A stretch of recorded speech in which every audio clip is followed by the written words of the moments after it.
In the beginning, right at creation, the Torah describes a condition called tohu, chaos.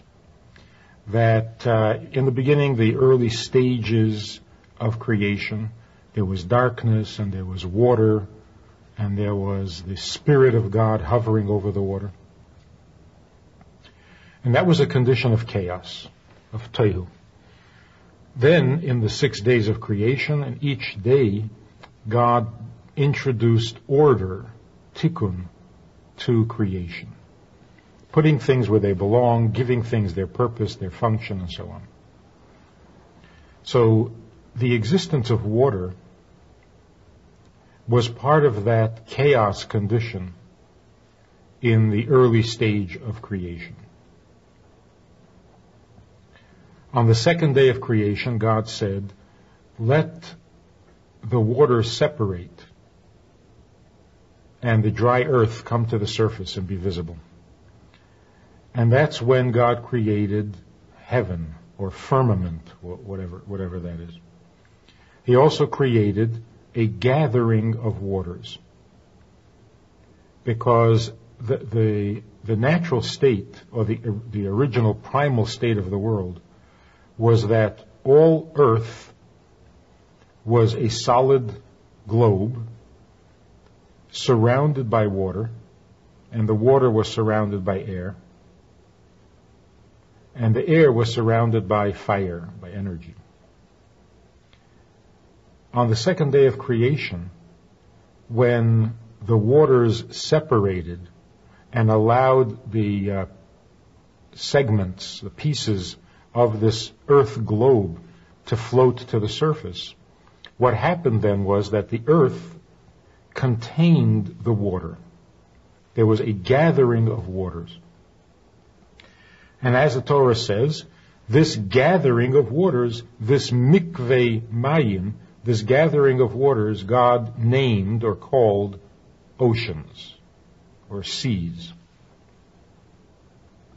So the first time we find the word mikveh connected, associated with water, the first time we find that mentioned is in the very act of creation, where God created gathered waters rather than chaotic waters. So the first thing we know now about mikveh, about a gathering of water, is that water can exist in 2 states. It can exist in a chaotic state, in a state of tohu, or it can exist in a tikkun state, in a state of orderly function that facilitates the purpose of creation. So going from ungathered water to gathered water is the process, a very basic, primal process of going from chaos to purpose. Now, what does chaos mean in God's creation?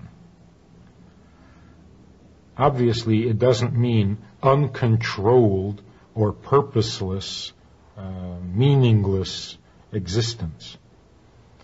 Chaos means an existence that is necessary for the purpose of creation, but doesn't directly contribute to that purpose. It's like the basic stuff with which you build a house, but it's not yet functioning, it's not yet harnessed in the actual construction and the actual building of the house. So it's raw material. When that raw material gets focused into the creative process, then it's called tikkun. The idea of the gathering of the water is that the rush of waters, the flow of waters, is a very creative potential, has a very creative potential. But when it rushes, its own energy is so intense that it doesn't permit it to create or to be creative.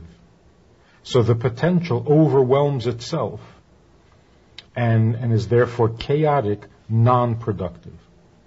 But when that energy is harnessed, when that energy can be contained, can be gathered, and directed, then it becomes a very powerful creative force. So in the beginning, the waters were chaotic. They had a great potential, but they were not focused.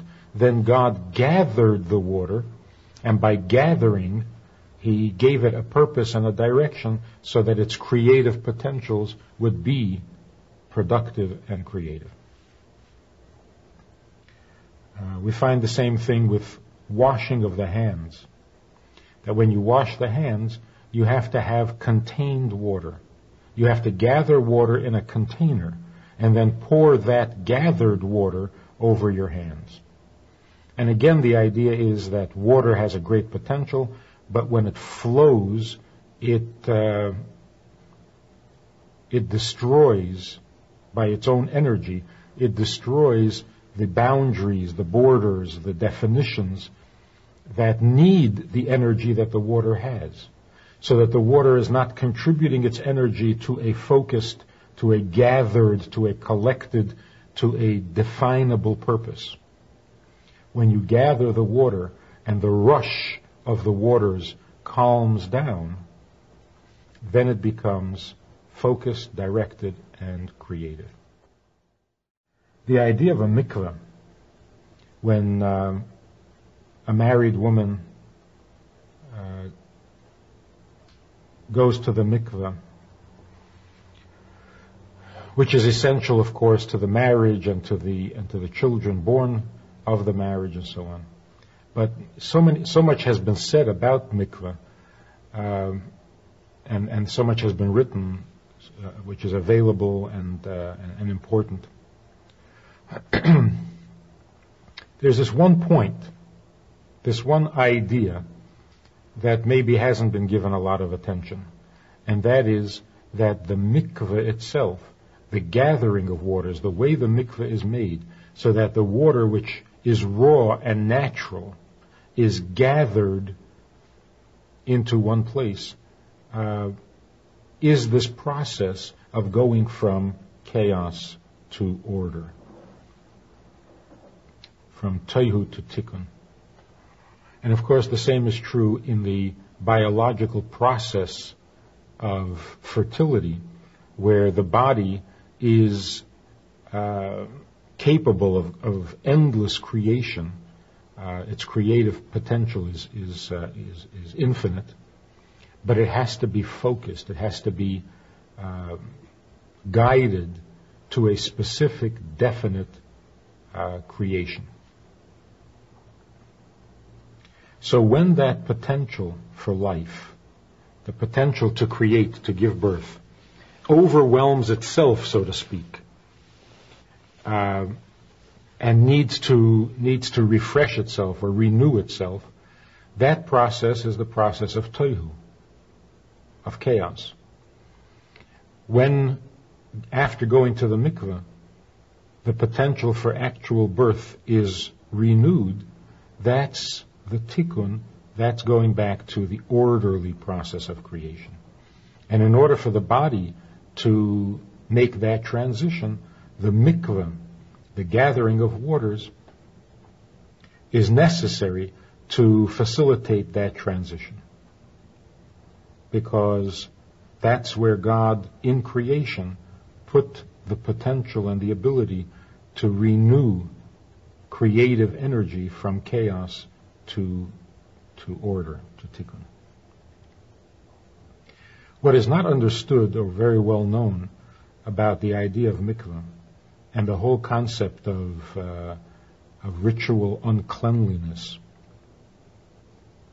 is that the general conventional understanding is that there are times when a woman is ritually impure because there is a touch of death, a hint of death, the loss of life potential, or as we were saying, the chaos state. And during that time, the husband may not approach her, may not touch her, because she is off limits, she is unclean.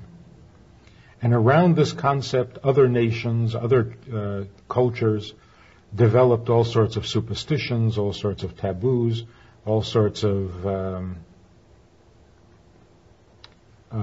misunderstanding or misinterpretation of the reason, the purpose of this separation between husband and wife. What's missing in the whole equation is that the woman is really the center of attention here. It's about her, not about the husband. And yet, somehow it got turned around that it is the husband's need, it's the husband's welfare that we're concerned with. And that's why the separation, because the husband needs to avoid contact with his wife. The truth, of course, is the exact opposite. There's a law in the Rambam, in the laws of the Beis Hamikdash,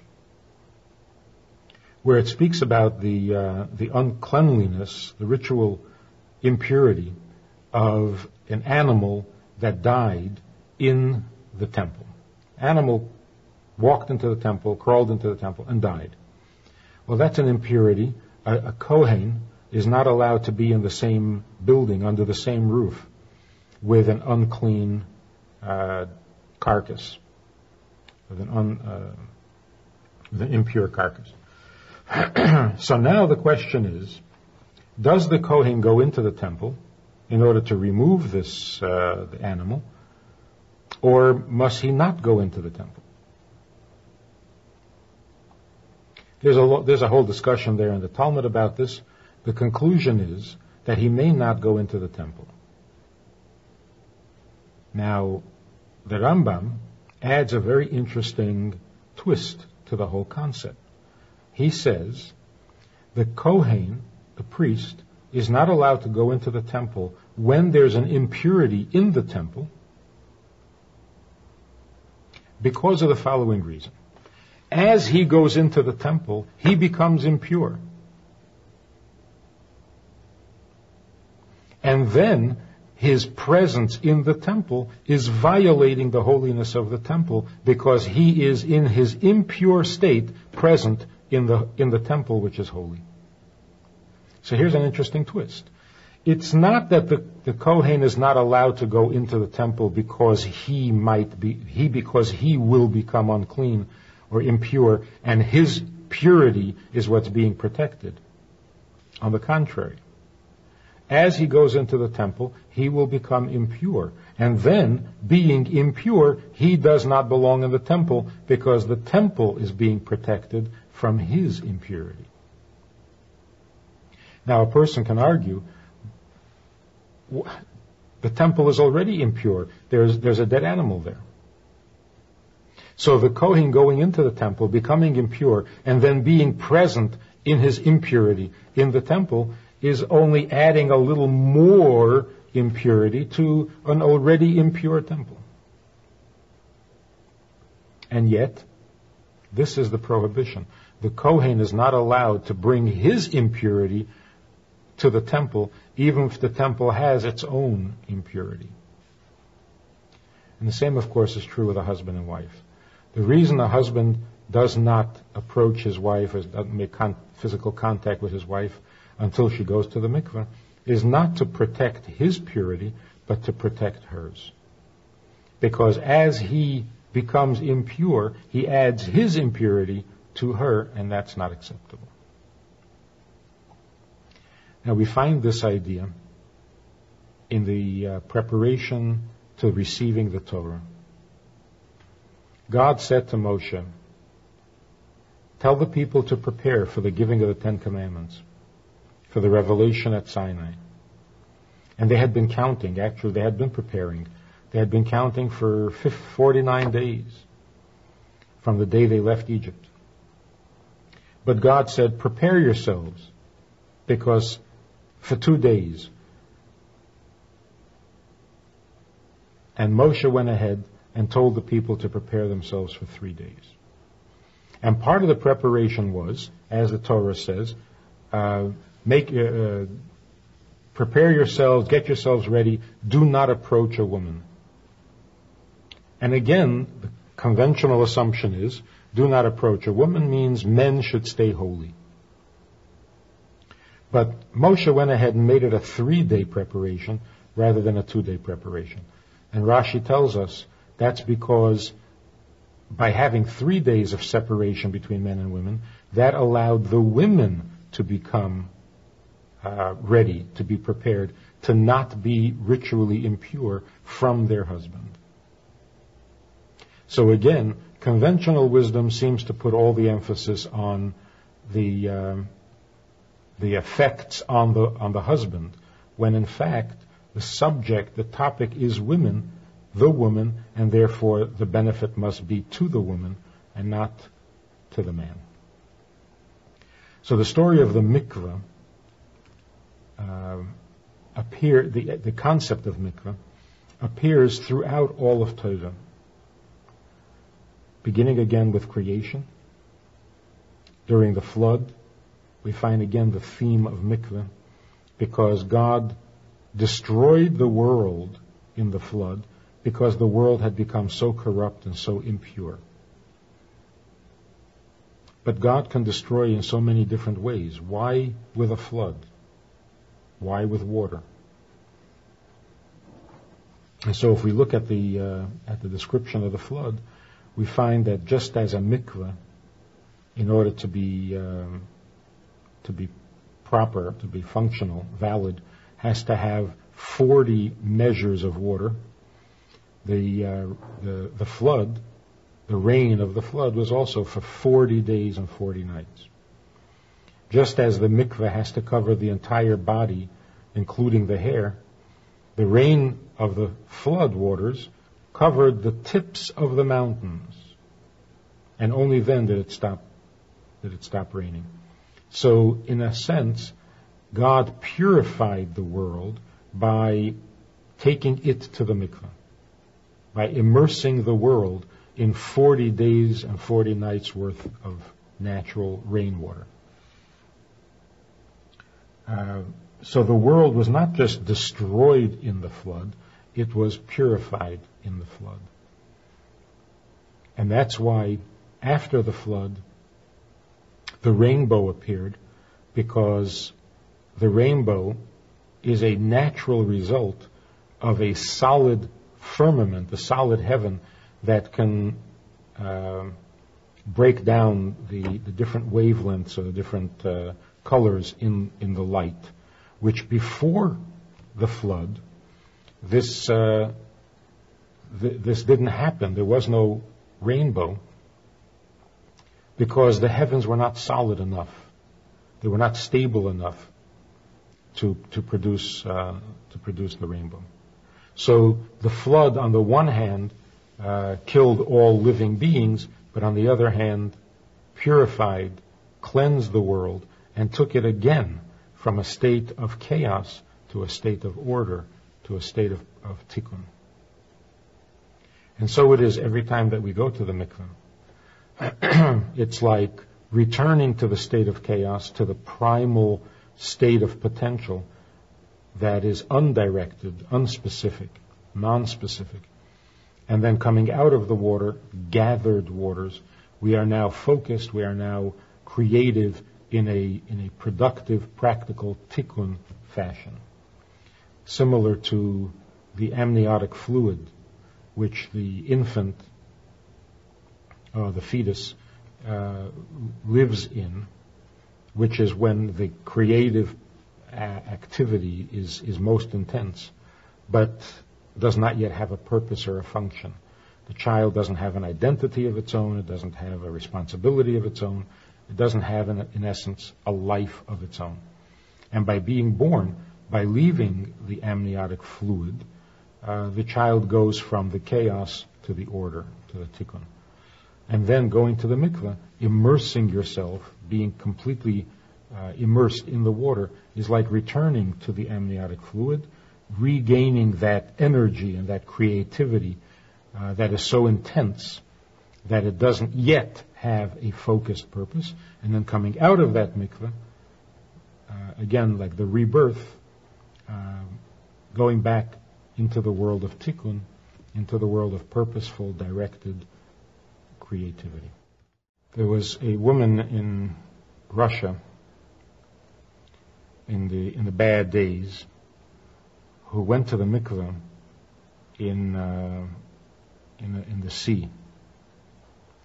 Of course, when it was abandoned, when there was no one there, it was late at night. It was very dangerous for a number of reasons. First of all, being out there alone was itself dangerous. If she were questioned as to what she was doing, her husband could lose his job, she could lose her job. The numbers, the various dangers were numerous. But she went to the mikveh. As she came out of the water and was getting dressed, she thought that maybe she hadn't done it right. Maybe she didn't completely fulfill the mitzvah properly. And she thought maybe she should go back and do it again. But then every moment, every second that she was there was just more danger, more tension, more fear. And so she struggled within herself. Should I or shouldn't I go back, not go back, do it again, not do it again? In the end, she decided she had to go back and do it again. And she did. Eventually, she got out of Russia with her family and made her way to visit the Rebbe. She was showing the Rebbe pictures of her family, of her children. And the Rebbe pointed to one of the children and said, "There's something special about this child." Just from the picture, from the photograph. There's something holy about him.